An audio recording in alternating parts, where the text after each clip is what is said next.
ದ್ರೌಪದಿ ಈ ದುರ್ಯೋಧನನನ್ನು ನೋಡಿ ನಕ್ಕ ಪ್ರಸಂಗ ಮಯಸಭಾದಲ್ಲಿ, ಅದರ ಬಗ್ಗೆ ಇದು ಎರಡನೇ ಸ್ಪಷ್ಟೀಕರಣ. ಹಿಂದೊಂದು ಬಾರಿ ಸ್ಪಷ್ಟೀಕರಣ ಕೊಟ್ಟಿದ್ದೆ, ಅದನ್ನು ತಾವೆಲ್ಲ ಕೇಳಿದ್ದೀರಿ. ದ್ರೌಪದಿ ಅಲ್ಲಿ ನಗಲಿಲ್ಲ. ದ್ರೌಪದಿ ಕೂಡ ನನ್ನನ್ನು ನೋಡಿ ನಕ್ಕಳು ಅಂತ ಈ ದುರ್ಯೋಧನ ಬೇಕಂತೆ ಅವಳ ಹೆಸರನ್ನು ಅಲ್ಲಿ ಎಳೆದು ತರ್ತಾನೆ ಅಂತ ಕೆಲವರು ಹಿರಿಯ ವಿದ್ವಾಂಸರು ವ್ಯಾಖ್ಯಾನ ಮಾಡ್ತಾರೆ. ವಾಸ್ತವಿಕವಾಗಿ ಅದು ಎಳೆದು ತಂದದ್ದಲ್ಲ. ತಾತ್ಪರ್ಯ ನಿರ್ಣಯದಲ್ಲಿ ದ್ರೌಪದಿಯು ಕೂಡ ಅಲ್ಲಿದ್ದುದರ ಬಗ್ಗೆ ವರ್ಣನೆ ಇದೆ ಅನ್ನೋದನ್ನ ಹಿಂದೆ ಹೇಳಿದ್ದೆ.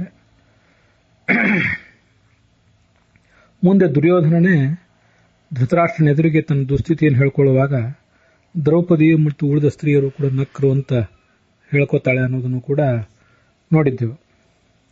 ಮಹಾಭಾರತವನ್ನು ಓದುವಾಗ ತಾತ್ಪರ್ಯ ನಿರ್ಣಯವನ್ನು ಅದಕ್ಕೆ ಸಹಾಯಕವಾಗಿ ಮಾಡಿಕೊಂಡು ಓದುವುದು ಒಂದು ಪದ್ಧತಿ, ಕೇವಲ ಮಹಾಭಾರತವನ್ನು ಓದುವುದು ಒಂದೊಂದು ಪದ್ಧತಿ. ಅದು ಅವರವರ ಶ್ರದ್ಧಾ, ಅವರವರ ಪದ್ಧತಿ. ದುರ್ಯೋಧನ ಅಪಹಾಸ್ಯಕ್ಕೊಳಗಾದಾಗ, ಆ ದುಸ್ಥಿತಿಗೊಳಗಾದಾಗ ಮಯಸಭಾದಲ್ಲಿ ದ್ರೌಪದಿ ಮೊದಲಾದವರೆಲ್ಲ ನಕ್ಕರು. ಆದರೆ ಅನೇಕ ಬಾರಿ ಗೆಳೆಯರು, ಸಂಬಂಧಿಗಳ ನಡುವೆ ಕೂಡ ಇಂಥದ್ದೇನಾದರೂ ಆದಾಗ ಸಹಜವಾಗಿ ನಗು ಬರ್ತದೆ. ದುರ್ಭಾವನೆಯಿಂದೇನು ನಗಲಿಲ್ಲ, ಅವರು ಸಹಜವಾಗಿ ನಕ್ಕರು.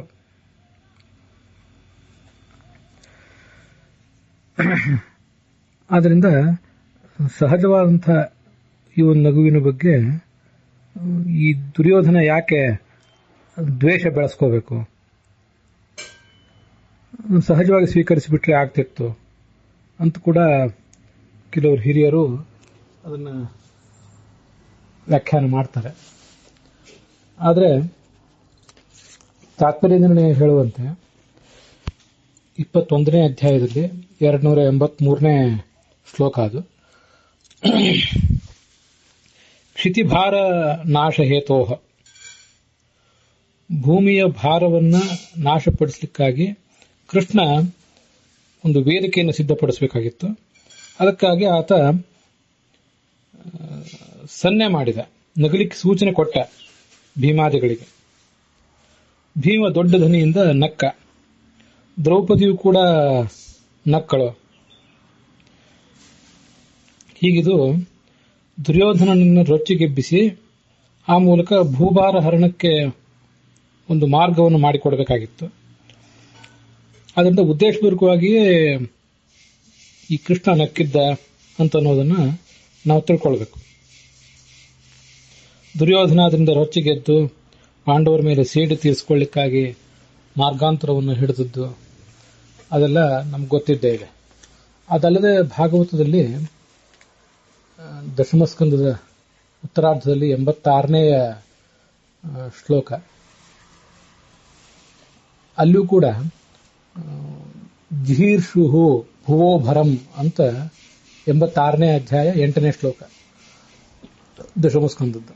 ಭೂಭಾರ ಹರಣ ಮಾಡಲಿಕ್ಕೆ ಸಂಕಲ್ಪ ಮಾಡಿದ್ದ ಕೃಷ್ಣ ತಾನು ಅನ್ಕೊಂಡದ್ದೇ ಆಯಿತು ಅಂತ ತಿಳ್ಕೊಂಡು ಸುಮ್ಮನೆ ಆದ ಅಂತ ಅಲ್ಲಿಯೂ ಇದೆ. ಕೃಷ್ಣಾನುಮೋದಿತಾಹ ಅಂತ ಹಿಂದೆ 4ನೇ ಶ್ಲೋಕದಲ್ಲಿದೆ. 86ನೇ ಅಧ್ಯಾಯ 4ನೇ ಶ್ಲೋಕದಲ್ಲಿ ಕೃಷ್ಣನ ಸೂಚನೆಗೆ ಅನುಸಾರವಾಗಿ ಎಲ್ಲರೂ ನಕ್ಕರು ಅಂತ.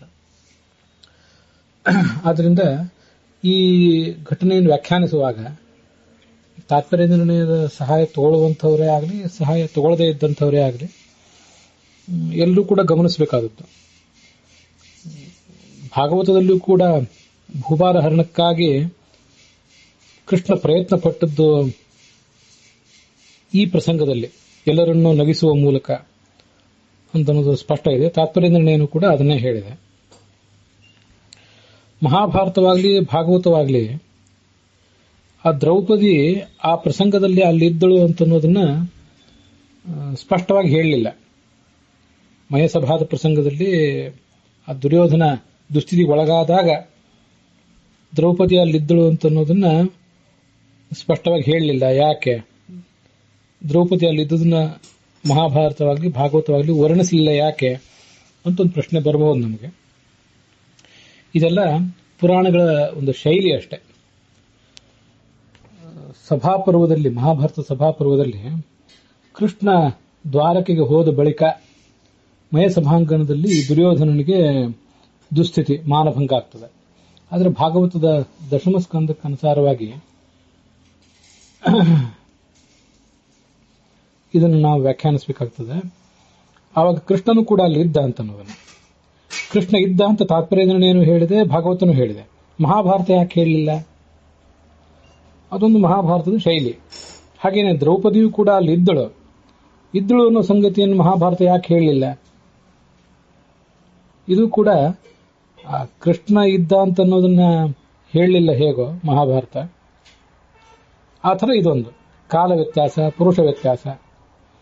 ಕೃಷ್ಣ ದ್ವಾರಕ್ಕೆ ಹೋದ ಬಳಿಕ ಈ ದುರ್ಯೋಧನಿಗೆ ಮಾನಭಂಗ ಆಯಿತು ಅಂತ ಹೇಳುವುದೇನಿದೆಯಲ್ಲ, ಕಾಲ ವ್ಯತ್ಯಾಸ ಅನ್ನುವ ಒಂದು ಶೈಲಿ ಇದು.